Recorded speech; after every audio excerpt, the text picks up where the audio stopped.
Welcome back to another episode of Stay Healthy. I actually have two special guests. This week's considered Hate Week. They're part of the men's volleyball team. But the first guest, his name is Danny Wong. He is from California. He's part of the men's volleyball team, so is our other guest.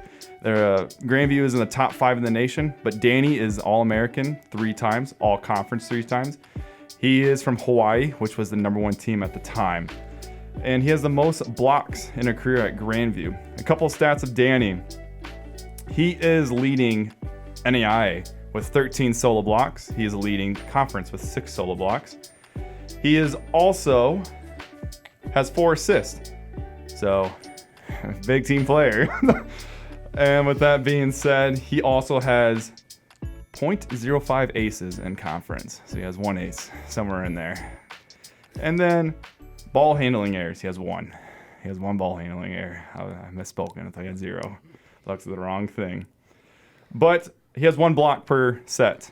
So that is really impressive. And then our next guest is Gui. He is from Brazil. He is a freshman, and he is actually a starter for the top 5 team in the nation. He's actually a setter. Danny's a middle blocker. Guy has 221 assists, which is leading conference, 396 assists, that is 4th in NAIA. He has 10.15 assists per set, which is 2nd in NAIA, and 11 assists per set in conference. He also has 0 ball handling errors. That's what I flipped you guys. And a little bit about Grandview volleyball. This is pretty cool with stats. They have 638 kills. That is 3rd in NAIA, and 291 kills, which is 1st in NAIA, or 1st in conference. We have 418 digs, which is 6th in NAIA, and 193 digs. That's 2nd in conference.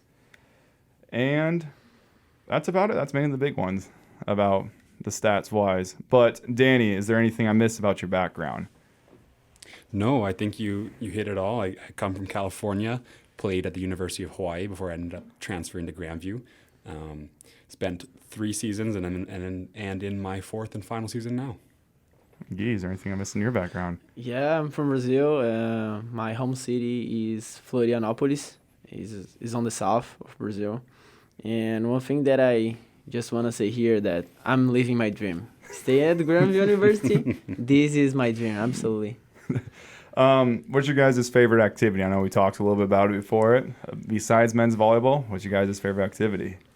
My favorite activity on Grandview campus is the rec bingo. That is always a fun time, always high energy, and you never know when you're going to walk away with an iPad. Yeah, for sure. And we have a friend of us that he won last time the iPad. So we have a very good competition here.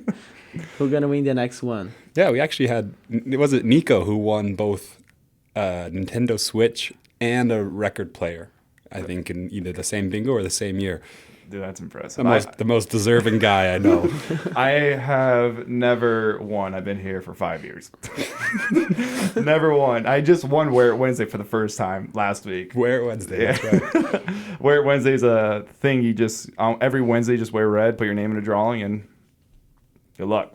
That's literally it.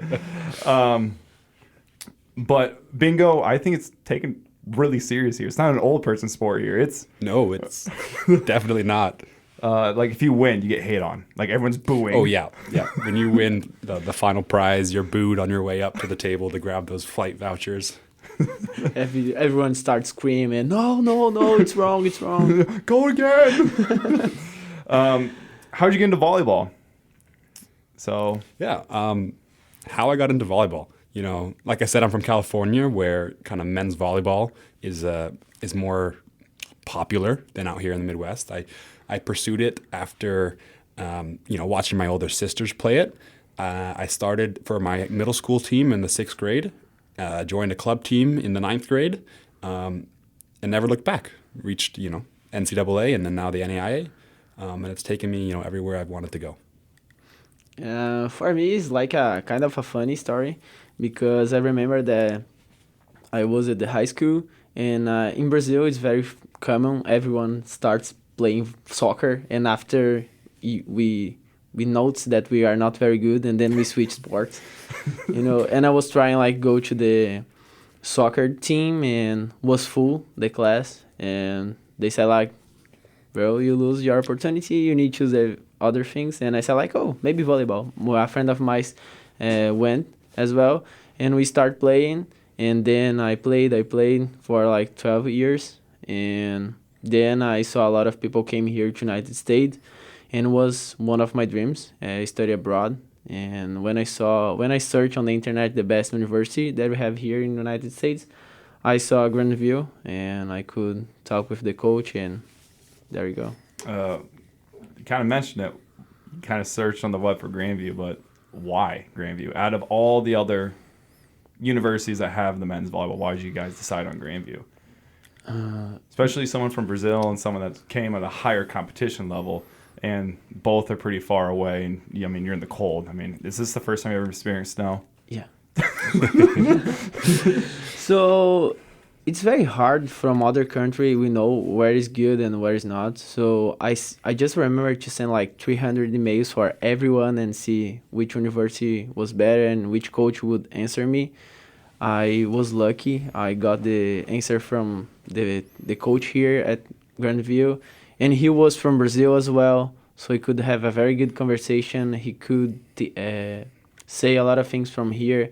And but one thing when I saw here that I said like, this is the university that I need to go, it was the t-shirt that he was using, and was right like one team, one family. And when I saw that, I like, this is the place that I want to be, because I'm going to be far from my country, far from my family, and I need to build another family.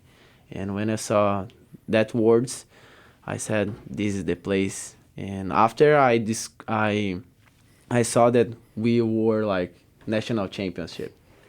And I was like, oh, this is the real place that I want to go, huh? What about you, Danny? Coming from a higher level. Yeah, for me, Grandview kind of came out of the blue, right? I was living in Hawaii, playing for the University of Hawaii. We were in the middle of our season when kind of COVID hit. So back in March of 2020. And then from then, the next 8 months, living out there, it was uncertain what was allowed, and being away from my family was difficult. And by the end of the year, it kind of came time to make a choice whether I wanted to stay out there and keep living that life, or whether I wanted to pursue a different path. And then all of a sudden, I got a text from the former head coach here, Donan Cruz. He had ties to not only the island but to the coaches of the university at the time. And then one thing led to another, and I found myself moving from Hawaii all the way to Des Moines in about 3 weeks' time, about December 8th to December 27th, and I found myself on the other side of the country. Was it a big experience, like kind of a culture shock? Oh, definitely a culture shock, but in a good way. I think it's important to travel and see different areas of the country. Coming here, in no way do I regret my decision. At the time, it was the right move, and I'm very happy I made it, because I found something here that I thought I'd never find in Des Moines, Iowa. How big of a culture shock for you was it, Guy? Oh, it's a really shock, because here is cold. I've never seen a place so cold like here. In Brazil, all the time is like hot, and we can go to the beach all the time, and here, just snow. I mean, you experienced all 4 seasons in 1 week. I mean, you had 70-degree, almost 80 that day, and then rainy the next day, then snowing on Wednesday, and then back to rainy, then back to hot. Yeah. It has been a weird winter, that's for sure. And I remember that I used to talk with my family like, oh, that's a cold place, we use Celsius in Brazil, so it's like minus 45 Celsius. That feels like it's insane, it's crazy. And they say like, no way, it's just like a joke. No, it's not possible. It doesn't exist in the world, something like that. And I arrived here, and I don't know, 3 weeks ago, minus 45 feel like. This worse than Alaska. How is it possible? It was very cold. So there's a couple times where I'm from, it can get down to negative 72. And that's degrees Fahrenheit. So it's I don't know what that is in Celsius, but it's cold. it's cold. Coming from kind of like a big volleyball background, what made you stay motivated in volleyball for a collegiate setting? That's a good question. I always knew it was my dream to pursue collegiate volleyball. I never knew it would take me to where it took me back in after I graduated high school.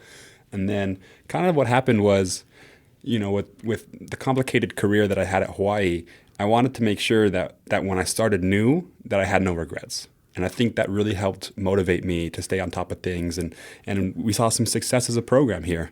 The year you transferred over, we were back-to-back national champs.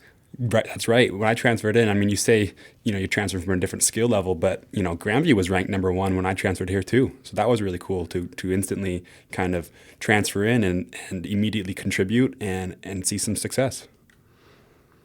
I think staying the highest level in the country is a very good motivation. Stay living this dream, and one day can say to my son, like, that your father was one of the best players in the United States in NIA. I think this is very interesting. And at the same time, you can study, so we have a degree and we can do what we love. And this is very nice. So it's a good motivation. Because like when I always stay in the corner up there, I always put my water bottle there. I just stay and cheer on, and I have my friends that come up and follow me. And like we always like notice like how high energy you are, Guy, during the time. Like a couple of the bowlers, we always joke around like we need to go to a bowling competition. Like we need the energy. And there's times where like you're trying to get the crowd pumped up, and like it doesn't work, but you get the players pumped up, and the crowd gets pumped up. So it's a really cool thing to see. Did you do that in Brazil, or did you just kind of start it here and just want to start fresh? This is the way that I play because it's one thing that's mine, but I'm doing what I love. So I don't have no reasons to don't cheer, to don't show to everyone how much I love stay playing volleyball and play.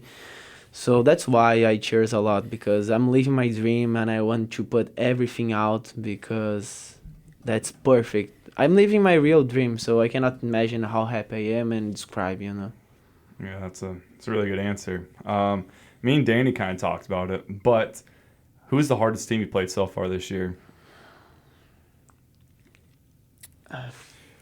Master was a very good game. Yeah, Masters is a very talented team. Very good level. It was one of the first game that we played together, so the connection wasn't very good yet.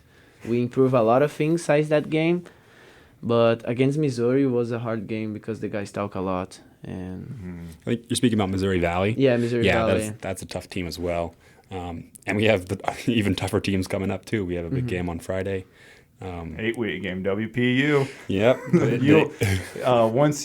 I wish it wasn't on spring break, because I love the atmosphere when everyone's here on campus, because everyone comes and everything upstairs and the track is full and just people screaming. It's one of a lifetime. It's a nice little rivalry that we have going on. Yeah, you're right. I'm bummed that it's actually on the start of spring break, but it'll be a good game.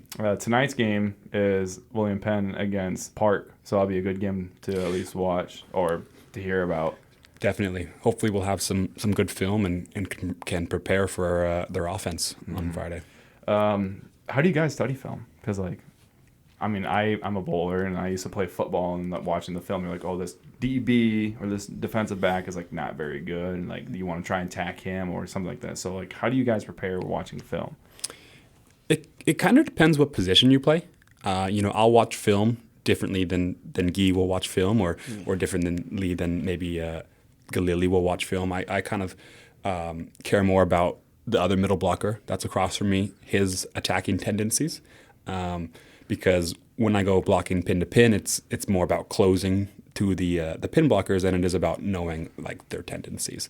And I don't play defense, so I don't need to worry about where they where they serve or where they hit. But for me, my main thing is slowing down the big guy in front of me. That's my goal. What do you look for? For me, I used to look to the other side, like where the guys are blocking, because it's my job to try to do my best to put my teammates 1-against-1 or without anyone block them. So I try to look that, but at the same time it's hard because the guys change, because our game is different than others. but sometimes I can take some advantage, look to the other side and say what the middle does when the pass is out of the system, in system, good pass. And I used to watch the other guys where they bounce to do a better defense and try do more digs. And that's the way that I do. Try to do my best and see what the other guys do to put my teammates in a good spot. Right now, we'll play a little quick game. We kind of mentioned in the beginning. Do you guys know every country people are from?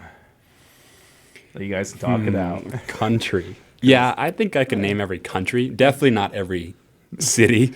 But country, I think so. Yeah, I would think so. All right, let's hear it. I have the list pulled up right in front of me. So Okay. with the names, if you think you can do the name too, I got it. Well, that's the easy one, right? Leo is from Italy. Galili is from Israel. Nelson's from France. Andre is from Brazil. Me is from Brazil. Rafa is from Brazil. And Marcos is from Brazil. Isaiah is from United States. Isaiah's from Hawaii. Ryan's from the United States. I'm from the United States. Dalton, Carlin, Sam, Meacham. Gage.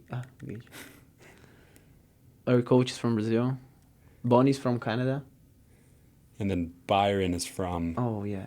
the Dominican. That's everyone. Is that everyone? That's everyone. Did we nail it? Yeah. Sounds good. That's it's pretty easy. I thought it was gonna be a little tricky. Moving on with the show. What's your guys' favorite memory of volleyball, past or present? So like, could be like yesterday's practice. I mean, it's considered past, but it could be. What's your guys' favorite thing? Must be easy for you to pick, Yi. You've only been here 10 minutes. I think the first game was very special here. It can be even when you're 5 years old. It could be, Yeah, I know, but Oh, it's not limited to just No. our careers here? No. Ooh, Okay. that's a tough one then. but I have two moments. One in Brazil when I won one of the hardest competition. We were in the second place there, and was very special for me. But I think the most special, it was the first game here as well, because it was a very difference, like playing in other country and stay realize a dream. I think this was insane. Mm-hmm. I think winning our second championship was a really good memory. That was a really tough game. You know, a lot of people, you know, we had a huge target on our back. You know, no one wanted Grandview to win our second championship. People had doubts about our new head coach. And we went in a 4-set battle against a really talented team from Benue. And, you know, I think each set, was won by 2 points. So that was a really good game and a really good memory. So, Guy, this is going to be directly at you. Is there different playing styles between Brazil and the U.S.? Because for soccer, there's different playing styles between each country. Yeah, here the mentality is a little bit different. I think here we have more rallies than Brazil. And in here we used to play faster than Brazil, likes very fast, quickly. The game is quickly and a lot of defense, a lot of digs, and we try use the block. At the same time, we try go over, but fast all the time. I think that's a very difference between here and Brazil. In my club in Brazil, we used to play more with high balls to give the players to jump more and go over the block. And here is a little bit faster. This goes to both of you. Your first game at Grandview, away or home, was that pretty memorable? Because coming out of country, freshman, coming from Hawaii, might be a little bit different atmosphere, but do you guys, can you talk about your first game here? My first game here, it was in Quincy. We played against Quincy's and Missouri Valley. It was a very good game because playing in a different country is a very different feeling. And see the how you say the thing from United States when we The anthem? yeah. It was a very important moment for me. I cried because it was crazy, watch that moment. It was a good game because it was my first match here, and I didn't have a lot of connection with the guys because it was in the first month. after we started practice. But I could see that we have a good group, a good team, and it was very interesting. And I know it was just the beginning, and I cannot imagine to see how far we're gonna go this year. Yeah, and for me, I don't remember. It's a long time ago. It was a long time ago, and like I said, I moved to Iowa so fast, and things are kind of a blur. But I do remember that year, that special season, playing in masks, and it was a crazy time. And yeah, sorry, it's just a blur. You want to talk about Guy, about the William Penn game that one year when it was 1-2, when it was played here? Yeah, that's up there with one of my favorite memories as well. That was, I think, my second season here, so 2022. That was when Francisco was here. That was 2 years ago. Yeah. Not this season, not last season, but the season before. Anyways, we are coming off of a championship season. We didn't quite have all of our pieces eligible yet. In like February, we head to William Penn. They upset us at home in a sweep. And they played like 500 hitting too. Like hitting, it was unreal. A phenomenal game. And playing at William Penn is always tough. They do have a home court advantage for sure. But then a couple weeks later, they come here. We absolutely fill out the wellness center. We're handing out free food. William Penn brings a bus of students.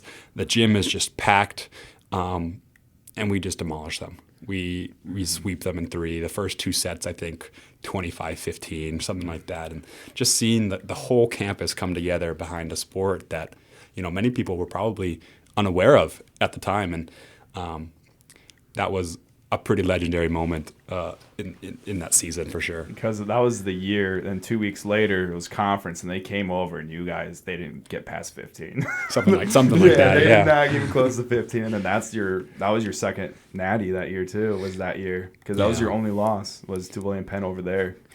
Is that correct? Yeah. Are you sure? We might have lost to Park that year too. Oh, I think you did at Park. At Park, and then you guys were close to Missouri Baptist too.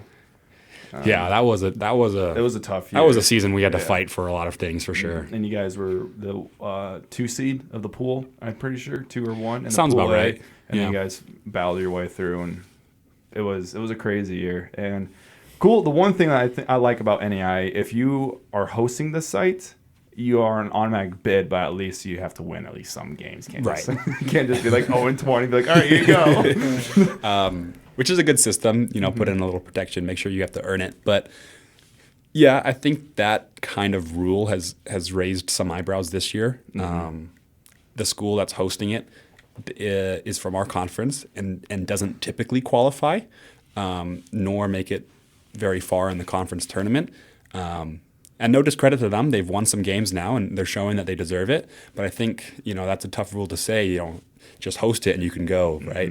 I think with the way the system's set up and the number of at-large bids that the tournament currently gives out, I think there's an argument to be made that we want to make sure that the best talent makes it to the tournament as opposed to, handing out freebies. And I don't mean to discredit their team, but I think there needs to be maybe a change to the system. They started 10-0. They're 10-4 right now. Yeah, and we can speak about the quality of their opponents. When they were 10-0, they have a losing record by far. Like, I think they have won total 4 or 5 sets. The opponents did, so like they aren't good. But again, they're a good team. I mean, they almost took one from us. That's right. Actually, they showed up. They came to play, and I respect that. And they recently beat Missouri Valley, a team that we struggle with. So I think I'm not trying to discredit their run at a championship, but it is hard to kind of give away one of those at-large bids.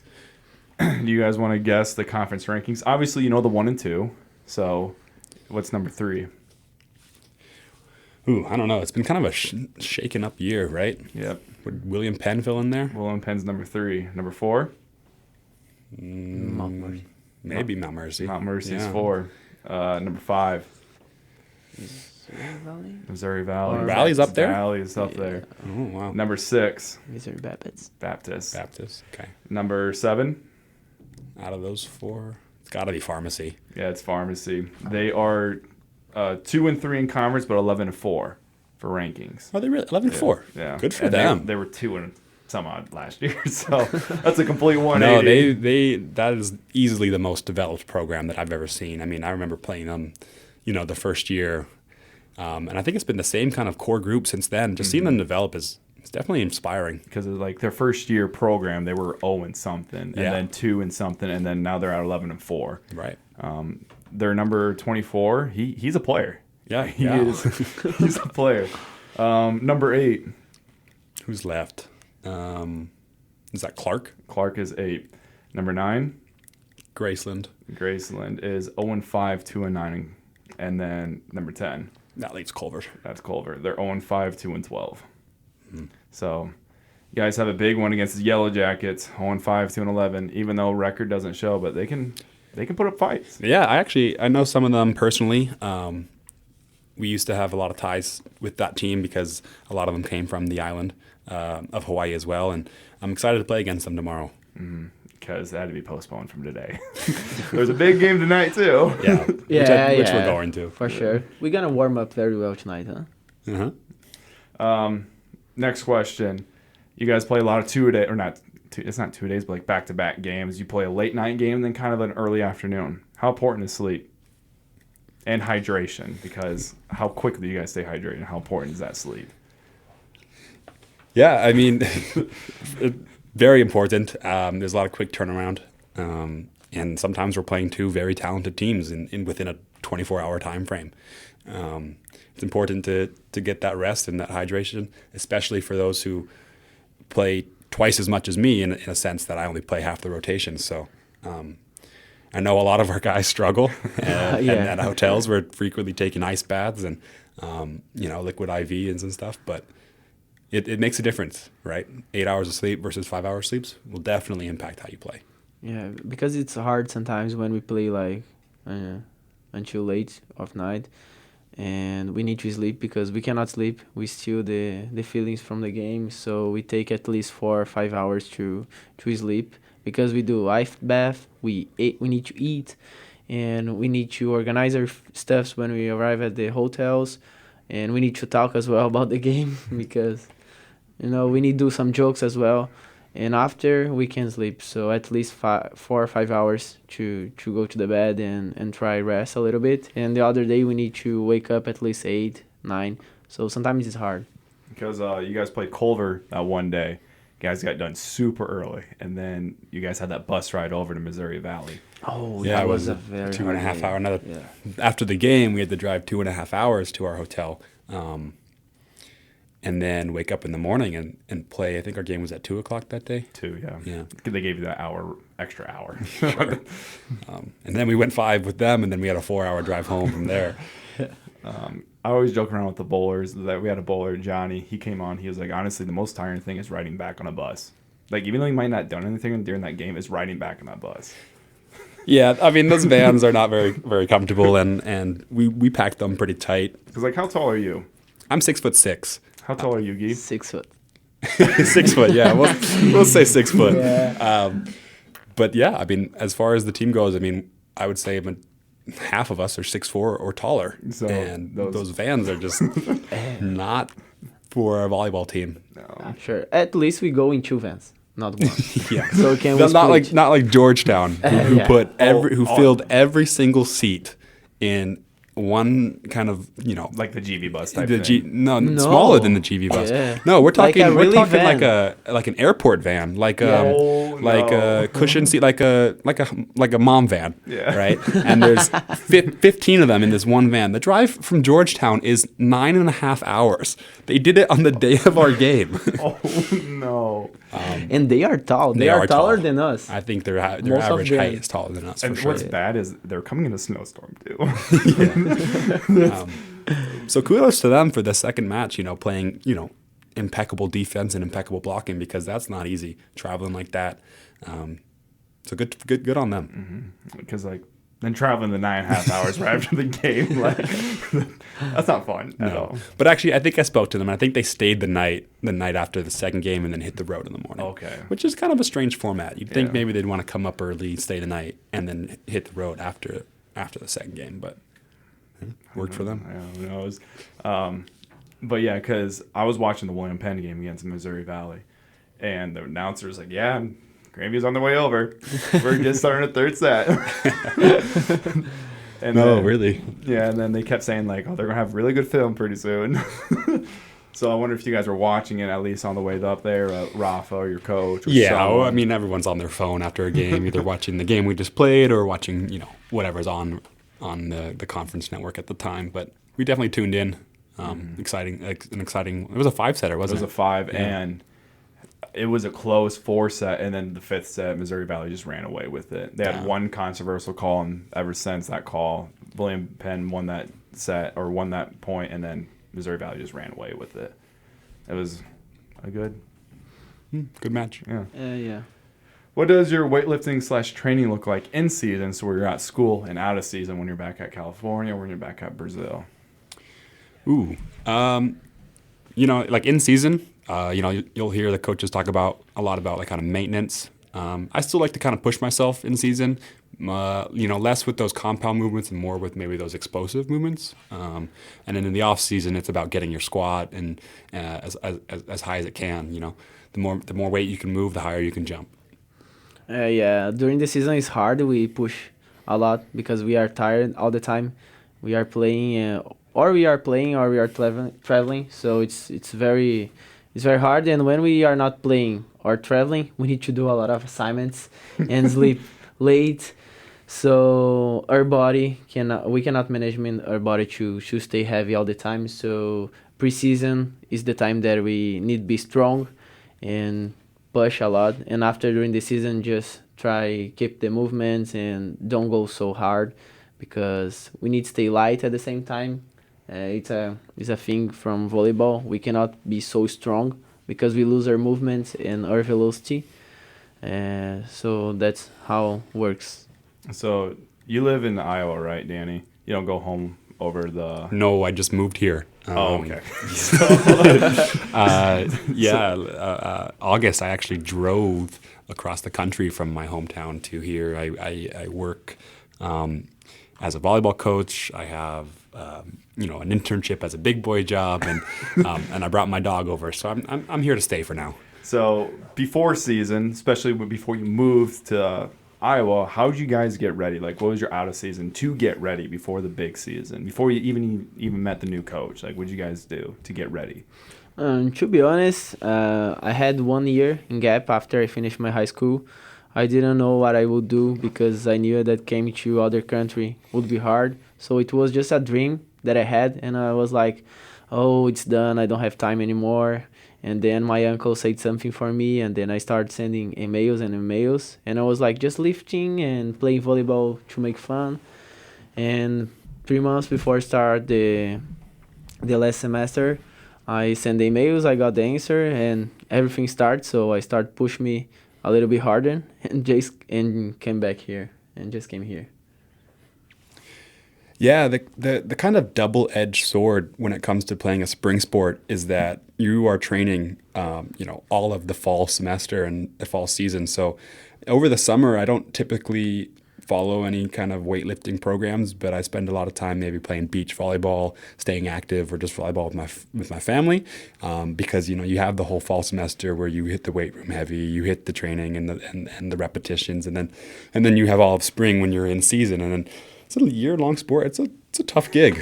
Yeah, and I think as a volleyball players, when we finish our season, we always go to the beach to play volleyball. Here, I know that's not possible.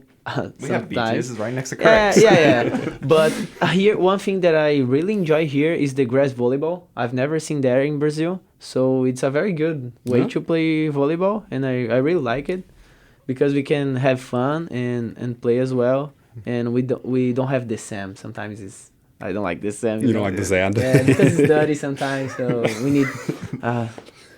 So you just play indoors only in Brazil? No, we play at the beach, sand volleyball. But you don't like playing on the sand? Yeah, sometimes not because, all the time we are sweating and then glue on us and our eyes and the windy. So do you guys play in a league back at home? Or I don't know anymore. I mean, there's definitely, leagues back home in California. I never kind of joined one, as I was always, finding myself preparing for season or something else. But I'll get calls over the summer about, hey, can you come sub for us, tonight, play a couple sets and see some people that like I went to high school with or I knew through the grapevine back then. And very interesting. But, mostly like recreational fun. There's lots of beach courts. There's some by my house. Grass volleyball is a good way to get the family involved, and on a park on a summer afternoon is always fun.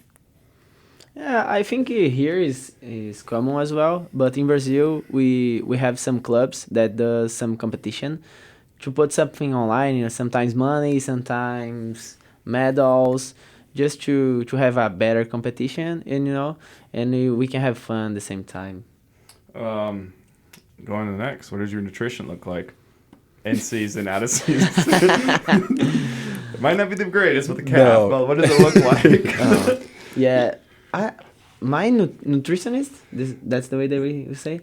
My nutritionist nowadays is Leo, because I live with Leo at the house. So he's the guy who prepare most of our food. So he's very healthy. So I'm the Italian and I'm. Oh, and he does. It's other level the way that he cooks. I'm learning as well to go back to Brazil, and do the real pasta, the Italian pasta. But he's the guy who do a lot of things like healthy and change the way that I'm eating. I'm very proud of myself and my mom as well. So I think he's the one to go to because he had a torn ACL, so obviously he had to stay at least somewhat in shape and he couldn't move. So I think the nutrition part, like you said, yeah. After I changed to the L's, my way to eat changed a lot because sometimes at the cafe is hard. Mm-hmm. We don't have a lot of healthy food there, and I mean it's healthy. We just have chicken. It's healthy. It's just maybe not very tasty. I can't believe the calf is catching strays in our podcast. But the best thing at the cafe is the ice cream, so it's hard. Yes, don't wait. Without a doubt. The soft serves are so good. Yeah, but I mean, for me, it is tough. I work on I'm trying to work on meal planning and meal prepping. Costco is usually where I get my groceries from. But I do eat out a lot. I think it's hard when you're an athlete, and in my situation, I work at pretty late hours and stuff. So I find myself picking up some convenient food. But I'm not. I was gonna say I don't really indulge, but I do have a sweet tooth as well. But as long as you're burning more calories than you're taking in, no harm, no foul. What is it? Cheesecake? It's my weakness. I do love cheesecake. Yeah. So have you tried Casey's Pizza yet, Guy? I think so. Yeah, of course. We usually eat pizza after games. After games, sometimes we each get a box of pizza. Yeah. Here it's hard. It is hard. We can eat well after games, so pizza is one of the way that we eat. But have you tried taco pizza? That's the real No, deal. never. I didn't know that we have that here. Taco pizza? Yeah, I wouldn't say I've had it, not very commonly, but yes, taco pizza. It's very Midwest, I suppose. It's I don't unique. know. It's unique. It's yes. literally only Midwest. Like my parents and my sister went down to watch my nephew for national archery. Mm-hmm. They went down to Kentucky, Louisville, and they ordered a taco pizza. Like, you can't put tacos on a pizza. So, and then they're like, well, we just take sausage and pepperoni and stuff like that. But no, it's literally just Midwest. You probably heard the stereotype, we like corn. We do like corn. Yep. Corn is everywhere here. It is. Moving on. What's the hardest challenge you had to overcome in volleyball or your personal life?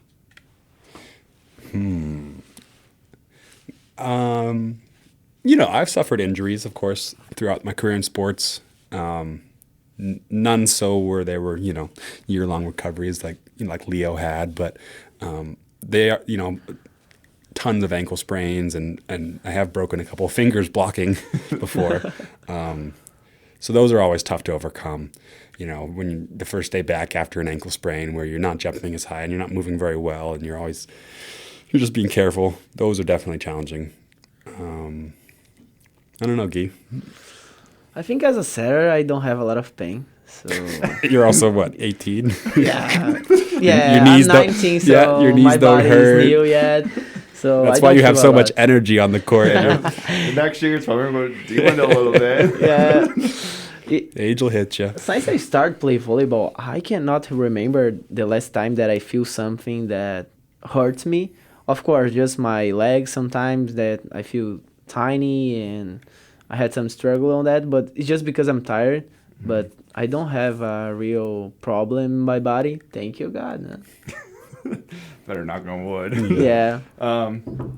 Who's your biggest influencer? It could be your parents, grandma, grandpa, your dog. No, I think my family, as living in another country, is very hard. Be far from them, so they give me all the support to talk with me, to say good things, to pay, to stay here, to help me. So I think they are my inspiration for sure because they do the best for me, you know. I like that a lot.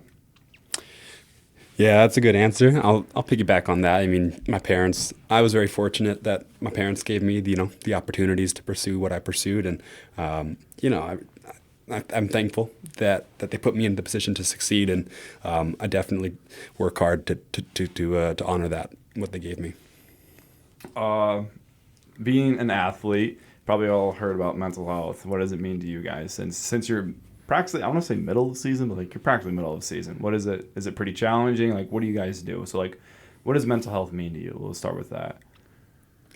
Yeah, that's a tough one because it's just not talked about enough. I know a couple guys who are using their platform to kind of speak about it more and raise awareness, but you can struggle, and when it comes to either injuries or losses, it can take a toll on an athlete and how much time and effort and devotion they've given their sport. Yeah, I mean, I've had my fair share of lows for sure, but what's helped pull me out is the incredible teammates and the incredible friends that I've made all along the way, and just knowing that we work together for the same things, we love the same things, and we support each other and we love each other. That's what's huge. Yeah, the way that we are family here, I think that's different than other teams, and I think this is the secret. That's why we have a successful program because we really build a family. Of course, we have problems between ourselves sometimes as a family, but we have a good heart and we know why we are here and we support each other. And if we have a problem, we just fix it. We just talk and we can improve more and more our family because we love each other. This is our family. I know a couple times you are like just watching, like, you can tell someone's struggling. I just notice how like everyone goes to that one person. That one person just stays there and everyone goes to them, like try and pick them up, saying like, I got you next set or anything like that. You guys don't really harp on each other as much anymore compared to previous years. Yeah, I think that kind of comes with the sport. It's a different kind of sport. It's one of those non-contact ones. Everyone on the same side of the net is working together, and I think you don't succeed if there's, I won't say weak link, but you won't succeed if someone is struggling, right? So I think it's important, and that's why you'll see all of us kind of come together and band together and fight together. So, what are some activities when you hit your low? So like drawing, reading. I don't read, but drawing, listen to music. Could be playing volleyball. Like, what are some activities you do? In my room, me, Leo, and Gage, we used to have sometimes like a movie time to relax a little bit because it's harder routine and we just choose a movie to watch together and make some fun. And I think that's one of the moments that we have. And of course, be together. Usually everyone goes to one room or to my room or to Lily's room and just talk and do jokes, play cards. That's the way that we can improve our relationship as well, as a team, as a family, and we can have fun. Yeah, absolutely. We spend a lot of time together, and the time we spend together is all things volleyball, whether we're speaking about, practice or we're watching film or we're talking about our next match, that's definitely how we kind of get out of those lows and Some of the activities that I like to take part in is being with the one people I care about, and like I said, I brought my dog over, so I spend a lot of time with him. But yeah, all things volleyball. And one thing that I think is very good for us, we have some guys that don't live at the campus, but they try be with us, with the guys who lives on the campus. So this connection, I think, improves more our relationship as well, and we can have more fun together. And sometimes you just won't stop to talk about volleyball because we talk a lot of volleyball. Besides your sport, what makes a friendship healthy, and how would you make friends? You guys came away from pretty far away, but you've been here for a while, but you're a freshman. Besides talking about your sport, how would you make friends, and how do you keep that friendship?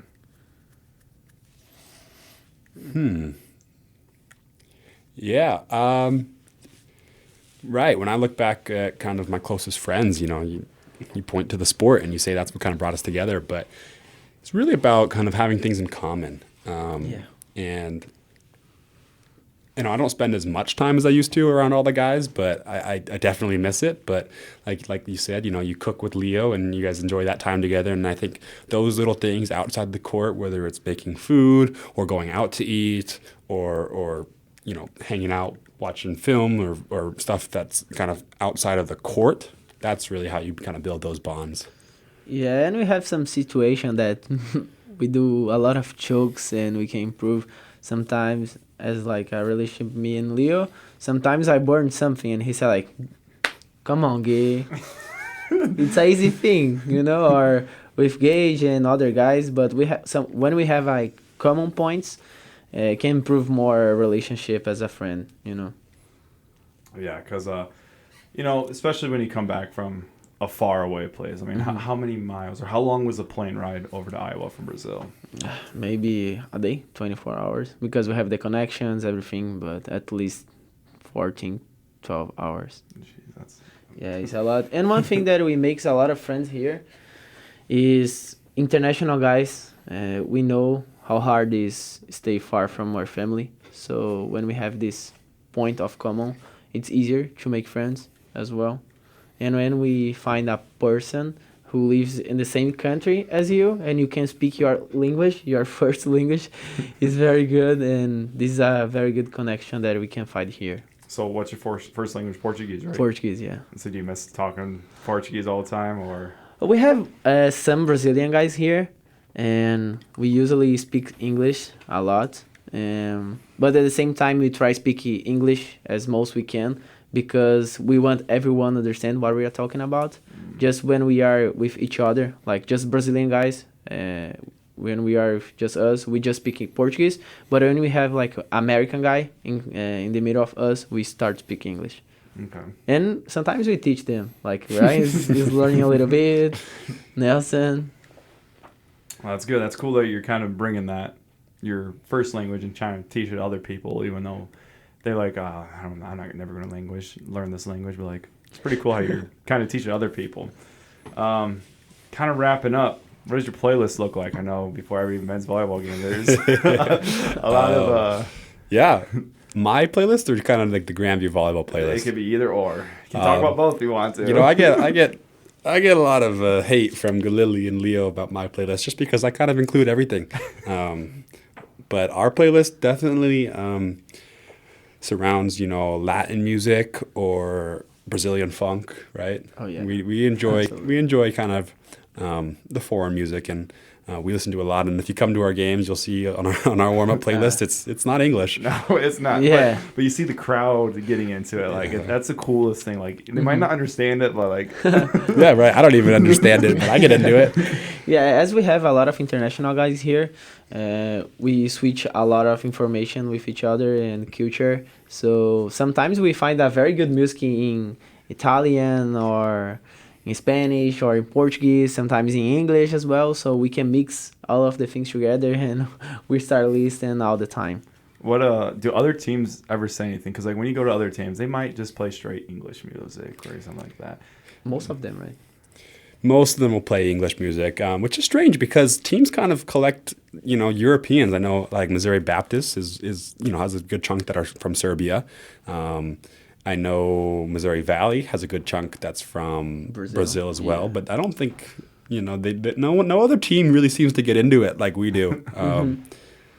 Yeah, a lot of English music when we go to other schools and warm up. Because like I'll be working in the gym upstairs, and I know you guys are practicing because I hear that first, and I'm like, "Yep, let's start practice." It's usually the same song that always begins, so you know when it's always on rotation. So, what were your guys' best moments of 2023? 2023, got it, last year. Yeah, last year. My best favorite moment? Favorite moment.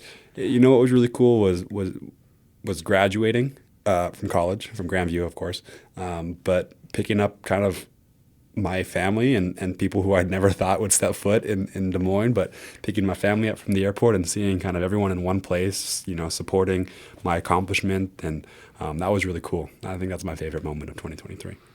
For sure, it was the first time that I saw Grandview. Oh, Or snow. Or snow, yeah. yeah. But did you freak out when you first saw snow? Or did you go out there? Because, like, there's a girl that's also from Hawaii, has never seen snow. And as soon as she saw it, she put on her winter jacket and was out there. And she Yeah. asked a couple of people, like, why is it melting so fast? Yeah. I remember that the first time there is snow here, I was traveling. I was at Miami, so I could not see the snow. And I was like, no way. How? Why? The only weekend that I wasn't here is snow. And I was like, oh, okay. And then the guy said, relax, bro. You're going to see a lot of snow here. And then when I saw the first time the snow, a lot of snow fights. We did together as a team. And we have a lot of funny videos. It was very funny because it was very cold. And all of us, we went outside and we started playing snow fight. And then I think Gage tried to fight with me. Do you remember? Oh, yeah, we were on the road. Yeah, if we're on the road and we're leaving a restaurant or something and there's snow on the ground, someone will pick up a snowball and hit someone in the head or something, and that'll turn into a fight. That's honestly a good cherished moment. Definitely. What are your guys' goals for 2024? It could be finishing grad school, it could be winning a natty, could be beating William Penn, sweeping them, it could be something small or just... No, I mean, there's there's going to be a national champion. Yeah, a lot of goals. Yeah. I think a lot of us have been here since, there's a handful of us that have been here since the first championship, and kind of looking to kind of close the door on another ring. So I think that's kind of the big one of the season. And then, of course, individual goals. I'd hope to make another run at some of those personal accomplishments, whether it be all conference or all American. But yeah, definitely things we got to work towards. First step is tomorrow, Graceland, and then a big one on Friday. Yeah, we have small goals every single day that we need to try do, but our biggest dream and goal is be a national champions. We have some freshman guys here. We have some new guys as well that never been national champions, and at the same time we have guys who gonna leave. So it's a very good moment to finish for the other guys. Good, like Danny, like Leo, Dalton. A lot of guys are gonna graduate, finish, like, oh, we did their job. We gonna remember this forever. And at the same time, some new guys that never had the opportunity to have a ring. That's the goal that we have. What I know you mentioned it, both of you guys kind of mentioned it but quite a few times, but what does your guys' motto mean to you? Because last year you got like locker magnets for the one team, one family, your name, the number, and where you're from, the flag where you're from. So what does one team, one family mean to you guys? Yeah, Guy kind of talked about it a little bit ago when, a lot of people are here far away from their families. I think 2 or 3 of us are from Iowa. Yeah. So when, you travel across, large oceans or you travel across many states, we think of this team as a family, a family away from home. And I think that's kind of what helps motivate us day in and day out, when it comes to practice, trainings, and then competitions. Yeah, for sure. Be far from our families is very hard. So we just have each other here. If we need something, we just have the guys, we just have the team. So that's why we built this family. And this is a very good motivation as well, because everyone is playing for one reason, together. So it's not just six guys or seven guys playing inside of the court. It's everyone playing together. I think this is the most important thing that we have here. This mentality that can improve a lot our games and our life as well, because we are not making just friends. We are making people who gonna stay the whole life with us. You know, we can be in other part of the world, but we're gonna keep be friends. Kind of wrapping up, I talked to Danny a little bit. I don't have your Snapchat number, so this is going to be a curveball to you. So let's start with Danny. What is your favorite quote or your favorite Bible verse? So you have time to think about it. So what is it? And explain why you kind of picked that. I'd say, my favorite quote was a quote I heard in sports some time ago, and it went along the lines of, you'll win some and you'll lose some, but just make sure that your biggest opponent doesn't live between your two ears. And I think that kind of circles back to our discussion about mental health and, the toll that injuries and losing and kind of the cycle of sports takes on an athlete is very difficult. And it doesn't. I don't think it's spoken enough about the struggles that people have when it comes to the stress and the commitment that it takes to be a college athlete for many years. Yeah. What about you, Guy? Could be a quote we heard in Portuguese, and then if you can translate it to English. I think is when we multiply the things that we have. There is a quote on the Bible that when we put effort and we can multiply the things. And this is one of the things that we do here. When we multiply our talents, we multiply our connections, our cultures. And this is the way that I used to live here. And I have in my mind that every time that we can split with someone something, we can learn and we can be better every single day. So I think that's the phrase that I keep in my mind every single morning when I wake up. And that's my inspiration as well. Well, last thing, you kind of talk about coaching. You can bring it up if you want to. Where can they find you? Social media, it could be the coaching if you want more players to come to you as a coach. If you do individualized coaching, so where can they find you? Yeah, I currently coach at Ignite Sports. It's up in Grimes. But yeah, you can find me on social media. I love working one-on-one. I have big plans this summer to put together camps and clinics and maybe even call on some of my old, friends from Hawaii who kind of set up their kind of brand and stuff. But definitely looking to kind of shift into the coaching nature of the sport now. But yeah, it can be found at Ignite or on social media. What do you want to say, your social media? Or it's always in the description. But yeah, Instagram is a good place to contact me. I go by the D Wong 17. And always open to people looking to improve their skills. I use a lot Instagram. So if you want to see me in Instagram, I have Goedert. Or if you want to see some Portuguese, I have Guilherme Deusa. That's the Instagram that I use to say my day-to-day here in the United States, how the things work in Portuguese for the guys from Brazil. And I think Snap is Goedert as well. So I'll have to grab those from you guys, and everything will be in the description for you guys. Just because of you guys listening, I got verified on Instagram. So congratulations. It's really weird how that worked. So a lot more product, I don't want to say products, but a lot more videos is going to be coming out and reaching other people. So thanks to you guys for listening, and thanks for supporting the channel. Even though my 7 subscribers, but it's just the people that listen to it. It's just weird. Subscribers don't what matters to viewers. Very cool. But because of you guys, these guys' names will be brought out a little bit more and a little bit more easier. Anything else you guys would like to say before we wrap up for the big game on Friday? Yeah, come out. We got 2 big games this week. But thank you so much for having us. Yeah, it was a very good moment. I've never been before in a podcast. It was a very funny moment as well.